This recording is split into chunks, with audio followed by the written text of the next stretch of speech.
I want to know about the Australian version of the orphan trains that happened here in America, and it was called the Child Migration Scheme. The British government estimates 150,000 children were shipped abroad between 1615 and 1967. I bet it's way more than that. And most of these children went to Australia. And after 1920, not only did the British government, but the Australian government approve it, fund it, and run it through different programs and charities to make it happen. The program was intended to give children a new start and give the British Empire a supply of sturdy, young, working white workers. But many children ended up in institutions where they were mentally or physically abused or sent out to work as labor in farms or in industry. I'm not forgetting about the atrocities that happened to the Aboriginal people or their children. That's a whole other topic for another video. In 1909, South African-born Kingsley Fairbridge founded the Society for the Furtherance of Child Immigration to the Colonies. His benevolent focus was to educate orphaned and neglected children on how to farm.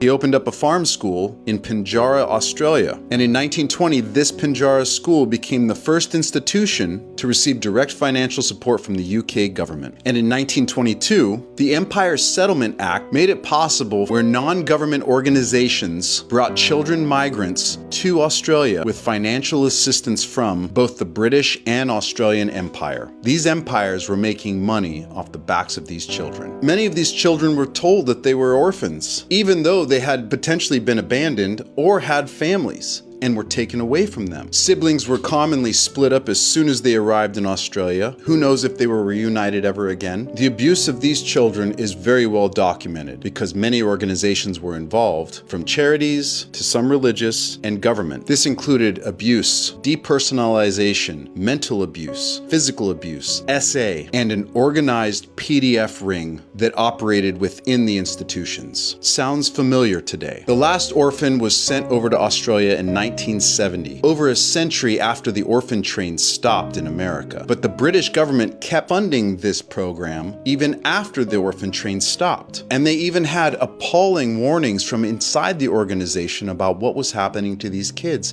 but they just kept doing it. But the British said they didn't want to stop this because they didn't want to upset the Australian government and screw up their relationship. Since this all stopped, both the British and Australian governments have acknowledged how horrible this was. But it's so far after the fact. In 2009, Kevin Rudd, the Australian Prime Minister, issued a historic formal apology to these people. But sorries can't fix the damage that's been done. But this Australian migration situation shared the same DNA as the orphan trains, which included child labor, institutional abuse, splitting families apart, SA, PDF, you name it. But the difference between the two was that the government of Australia and Britain not only approved this, but sanctioned it and funded it at the highest levels. And it ran for over 120 years. And it carried a deeply sinister and racial subtext along with it. But what I want to know is, what can we glean from this today? Because this still is happening all over the world. How many children are disappearing every day? But what I want to know is, who are the families in the royal parts of Australia and Britain that are still living off the money that was earned off the backs of these children?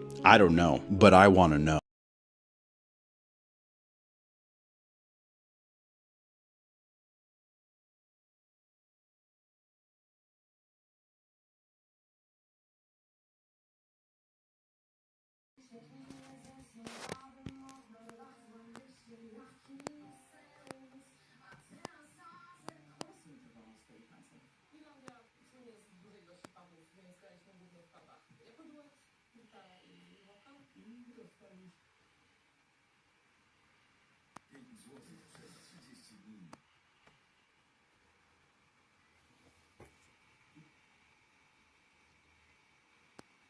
To bardzo zawsze